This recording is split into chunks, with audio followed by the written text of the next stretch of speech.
Hello. Okay, this session is going to cover section 1.7, both parts A and B, which deals with solving quadratic equations and higher degree equations. So we are going to be talking about several different types of quadratic methods and then applying some of these quadratic methods to higher level, higher degree rather, equations. So I'm going to go through several of these different solving methods and show some examples of each so that you have something to work with whenever you are dealing with these, excuse me, quadratic equations. So we're going to start with solving quadratics by factoring. Factoring is something that we've actually already seen several times because we did a lot of factoring in the first unit. So now we are going to be applying these factoring concepts to solving equations. And in order to solve an equation by factoring, a couple different things have to be true. So the first thing that you have to look for is the equation in standard form? If it's not in standard form, we have to put it in standard form first before we can do anything else with it. Once it's in standard form, then we can go through the steps for factoring. Now, if the equation's not factorable, we're not going to be able to solve it by factoring. So all of these ones where they ask you to factor, you're going to be able to factor them. And then once we factor completely, we're going to set each one of the factors equal to 0, excuse me, so that we can solve each individual factor for its value. Typically with quadratics, we're going to get two answers, though they don't have to be distinct answers. And at times, you might see one that has a cube term in it because one of the variables can be factored out. And in that case, you'll just have an extra solution. So for factoring, let's take a look at a couple of these. First one is 10x squared minus 16x equals -6. Now, this equation is not in standard form. So before we even get started with it, we're going to have to put it in standard form so that we can actually do the factoring. In order for it to be in standard form, all of the terms have to be on the same side, and it has to be set equal to 0. So we're going to have to move this -6 over to the left. And to do that, we add it. So we're looking at 10x squared minus 16x plus 6 equals 0. Now, from here, we want to start our factoring process. And we begin the factoring process by dividing out the greatest common factor. If the greatest common factor is a number, you can actually divide everything by that number. If the greatest common factor is a variable or a variable expression, then you're going to factor it out and leave it out there to be used. So we're looking at here factoring out a 2, which means really just dividing out 2, because this is an equation, and if I can divide everything on one side, I can divide the other side as well. That's going to give me the equation 5x squared minus 8x plus 3 equals 0. Now let's see here.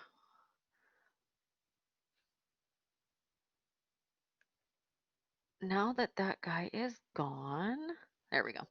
We can start the actual factoring process. We've gotten rid of the common factor. Now we're going to begin factoring this. And I factored this type of trinomial using the bottoms up method, which is where you take the leading coefficient and multiply it by the constant, and you base your factors off of this value. So in this case, my leading coefficient times the constant gives me positive 15. So I want factors of 15 that add to give me 8. Both have to be negative because of that negative sign. So I want to go ahead and take a -5 and a -3 as my factors. -5 times negative gives me 15. -5 plus -3 gives me -8. That's how I know that I'm right. So that's where we begin. X minus 5, x minus 3, still set equal to 0. Now we're not done with the factoring in this case, because to factor using the bottoms up method, we have to bring back the leading coefficient and do a little mini fraction here. Remember, you're looking to simplify, and if it can't be simplified, you're going to bottoms up. So in this first parentheses case, -5 divided by 5 does give me x minus 1, so that one is simplified. But in this second parenthesis, a 5 denominator is not going to be able to go anywhere. So we're going to take it and we're going to pop it up to the front in front of the x, making it 5x minus 3. Now, the factoring is only half the battle, because in this case, we're actually trying to solve. So we can't just stop at the factoring. We have to go the extra step and set these things equal to 0. So I take my factors, x minus 1, set it equal to 0, 5x minus 3, set it equal to 0. And now these create little like mini linear equations, and I'm going to solve these little mini linear equations using opposite operations. In the first case, I add the 1 over, I get x equals 1. So there's my first 0. And in the second one, I have a two-step. I'm going to add 3 and then divide by 5.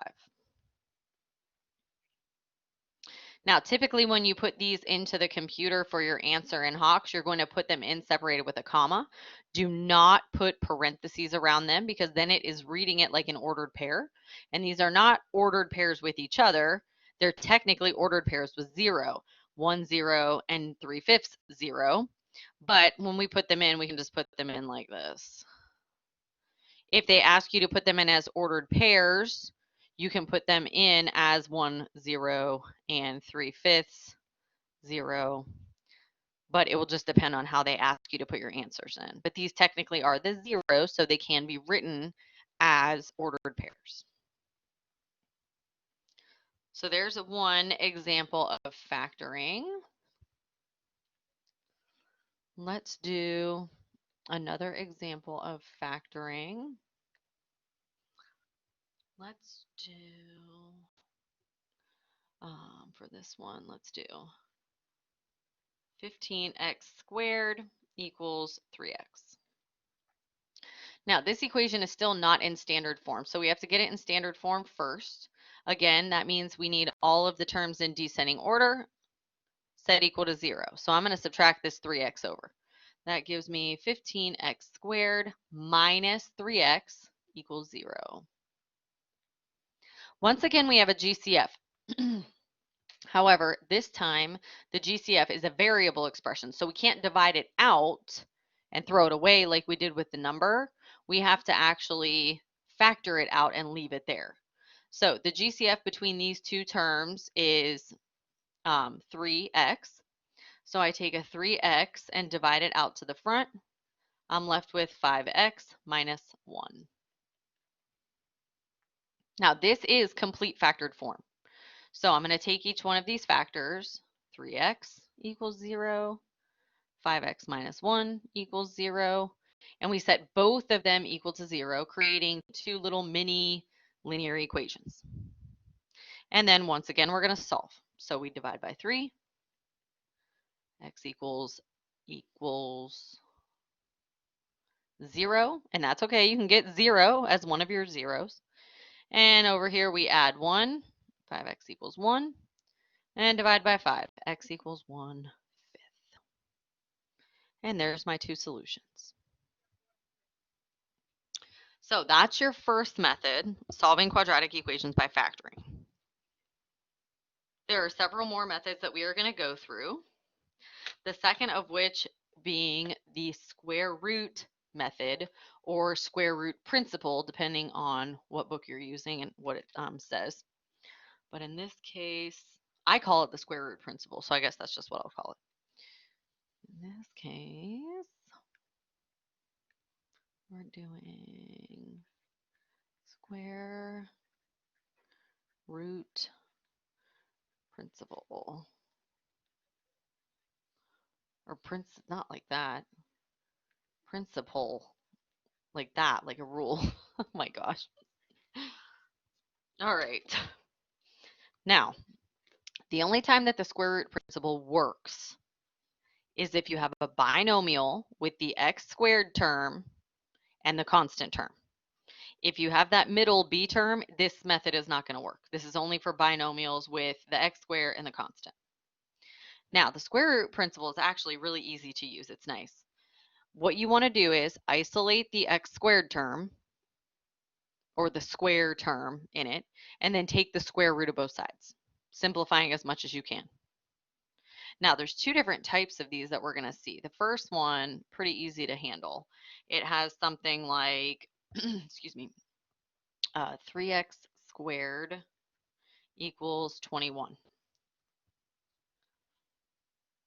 Now, we have to isolate the x squared term, which means that we're going to have to divide both sides by 3. We want x squared by itself. So divide the 3 over. That gives me x squared equals 7. Now, to employ the square root principle, you are going to be taking the square root of both sides. So I'm going to take the square root of each side of this because a square root and a square are opposite operations and they cancel each other out. When we do this, though, we have to remember this special little rule that we have. And the special little rule that we have is where we have to include a plus or minus symbol in front of my radical. The plus or minus is there because technically every square root has two solutions, a positive solution and a negative solution. So technically this symbol means that there are two solutions built into one answer, a positive root 7 and a negative root 7. So we still get our two answers. This plus or minus just allows us to kind of put them together. Now, I want to show you another type of example here. And the other type here looks a little bit different, and it is a little bit more involved. So we've got parenthesis x minus 2 being squared, and then it's equal to a negative 40. Now, this time, it's not the x that is being squared, but rather the expression that's being squared. So we have to isolate our expression, which is technically already done because there's no coefficient. But if there was a coefficient there, we would have to divide it over before we did anything else. So this time we don't have a coefficient, which means that we can begin our square root principle by taking the square root of both sides. Now, taking the square root on the left-hand side doesn't do anything except cancel out the square. So don't try to square root an x or square root this 2. None of that is involved. It cancels. The square root and the square are gone. They cancel each other out. So this and this are now gone, leaving me with x minus 2. Now on the other side, we got a lot of stuff going on. First of all, we have to put our plus or minus so we don't forget. And then we are going to have to simplify the square root of negative 40. And there's a couple different things that have to happen with that, because negative 40 is not a perfect square, but it does simplify. First of all, that negative is going to come out as an I, and the 40 is going to break down. So I'm going to use my factor tree and break this thing down. I've got a pair here to pull out. That's going to go with the I. So 2 coming out with the I. 10 staying behind. So x minus 2 equals plus or minus 2I root 10. Now in this situation, we still have an extra step here to isolate our x because this number is over here with the x and we have to get rid of it. So I'm going to add 2 over and I'm going to put it right there in front of the plus or minus because the plus or minus goes with this expression. So we're looking at x equals 2 plus or minus 2I root 10. Now, if Hawks will not allow for you to use the plus or minus to put this in all as one expression, you're going to have to split it at the plus or minus so that you can write your two separate answers. And what they're going to look like is 2 plus 2i root 10 and 2 minus 2i root 10.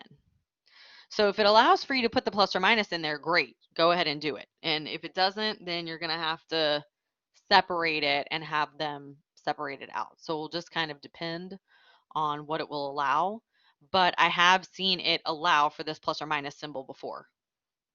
If it says write them as separate answers with a comma in between, then go ahead and separate them and then put that comma in there. So that's what the square root principle looks like. And now we're going to use a method most people don't really like. It's not terrible. Sometimes it's really helpful, but it kind of combines the concept of factoring and the concept of the square root principle together in the same method. And it's called completing the square.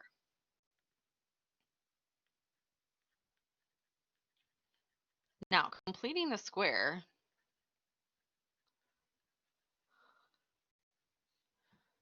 is best used if there's a coefficient that divides out nice, a leading coefficient that divides out nice, and if there is a B term that is even. That's the best case scenario for these. And the reason is because of how you have to do completing the square. So for the completing the square method, the first thing that you have to do is divide everything by the leading coefficient if it's something other than 1. So in that situation, it's helpful when the leading coefficient either already is 1 or at least divides out nicely.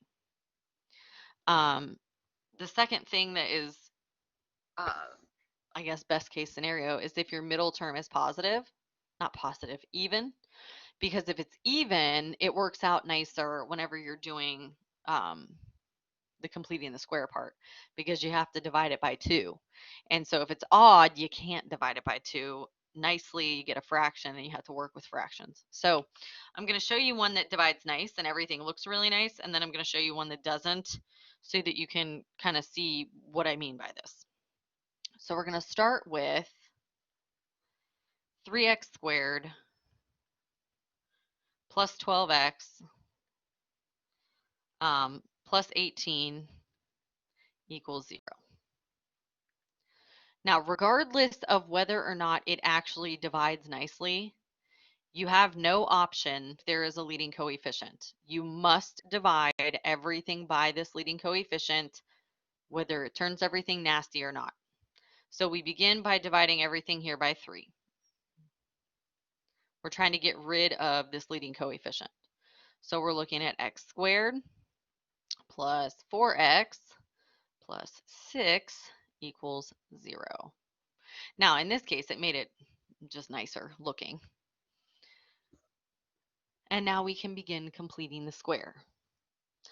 So once the coefficient is gone, the next step is to move the c term over to the other side. Excuse me.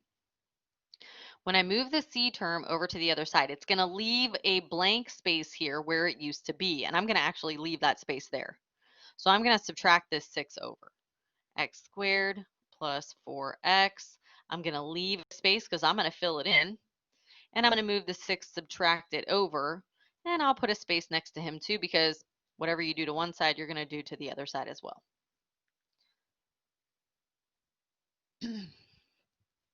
All right, so here's what we're going to fill in the blank with. This is the completing the square part. You take whatever's in the middle, this b term, and divide it by 2. Once you divide that term by 2, whatever you get, you're going to square it. Now, this value is what completes the square. So you're going to add it to both sides.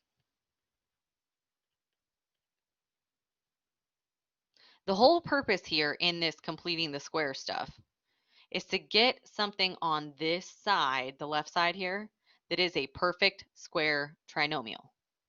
Perfect square trinomials factor into the same parentheses twice. which means that we can write it as a single parenthesis squared, and that's what we typically do.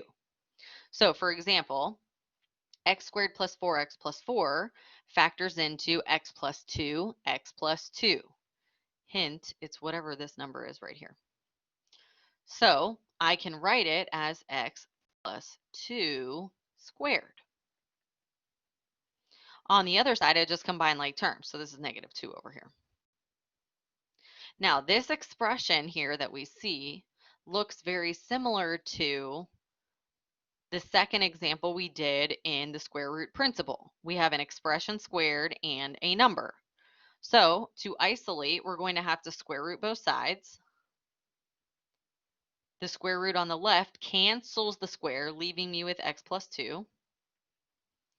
And then on the other side, I have plus or minus the square root of negative 2. Now, the square root of negative 2 simplifies the tiniest little bit because the only thing that really happens is that the I comes out. So we're looking at x plus 2 equals plus or minus I root 2. The radical has to stay around the 2 because it's not a perfect square, nor does it simplify.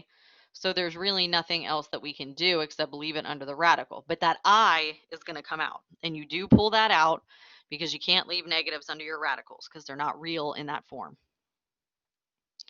Then the last thing we have to do is move that 2 over from the left to the right. So I'm going to take this 2 and subtract it over, putting it right in front of the plus or minus. So my solution is x equals negative 2 plus or minus I root 2. And again, you can split it at the plus or minus if you need to, or you can put the plus or minus there if you're allowed.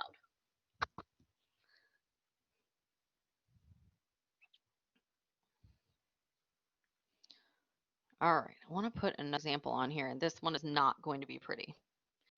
So it looks like 3x squared minus 5x plus 9 equals 0. Now, I'm not going to lie, this one is not going to be fun. It's possible to do it this way, but I would probably not solve this one using this method if I had a choice. Part of the reason is there's a leading coefficient we have to divide out, and it does not divide nicely into the middle term. So it's going to create an ugly fraction in the middle. We have to do it anyway. So we're looking at x squared minus 5/3 x plus 3 equals 0. All the steps are the same even when the numbers are ugly. I need to subtract this 3 over, leaving a blank space. X squared minus 5/3 x, leave a blank, equals negative 3, leave a blank. We'll fill in those blanks with the appropriate value. And now to find the appropriate value. The steps say take half of b and square it. To take half of a fraction, negative 5/3, we're going to multiply it by a half instead of dividing, because dividing turns it into a complex fraction. So negative 5/3 times 1/2 is negative 5/6. And now I'm supposed to square that. Negative 5/6 squared. So that's 25 over 36. Oh, how fun. That's what gets added.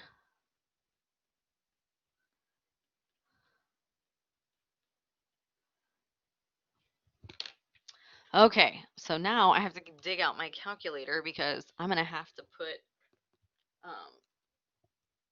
to combine those two terms on the left. And I need a common denominator and all that. So it's probably a good idea to have a calculator handy when you're doing these, instead of having to dig for one in the middle. But oh no, I'm stuck now.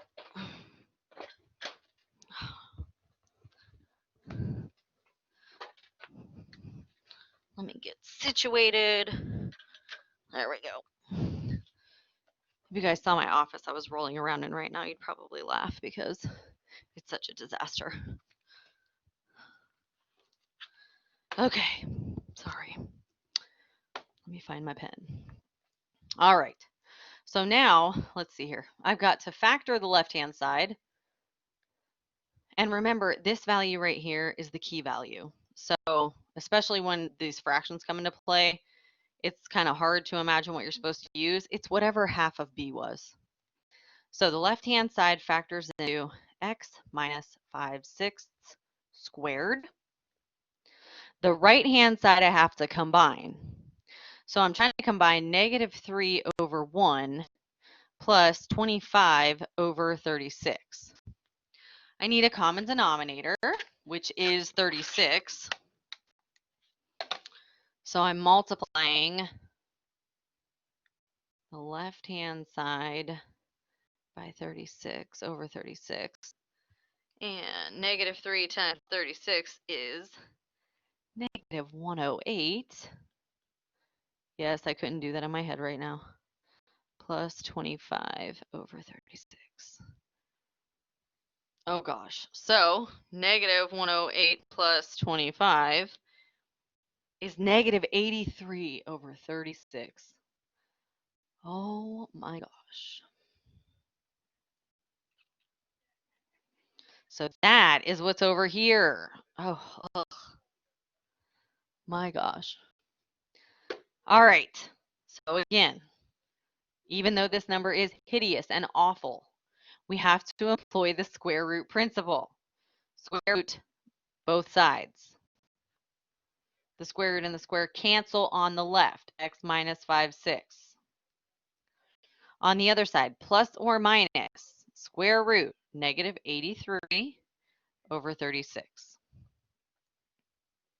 Now, the top of this thing barely simplifies. An I is going to come out. So that's great. But the bottom of this thing is a perfect square. The 36 is 6. So what this actually looks like is x minus 5/6 equals plus or minus I root 83/6. Ugh. And then we are going to add 5/6 over and pop it right there in the front. So we're looking at x equals 5/6 plus or minus I root 83 also over 6. Ew.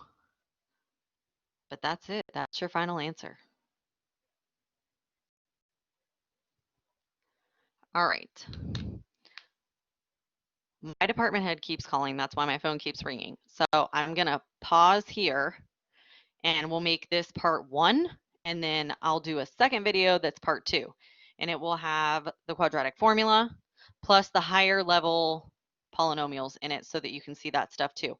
But I'll just take a little pause right now. And I'll be back in just a couple minutes.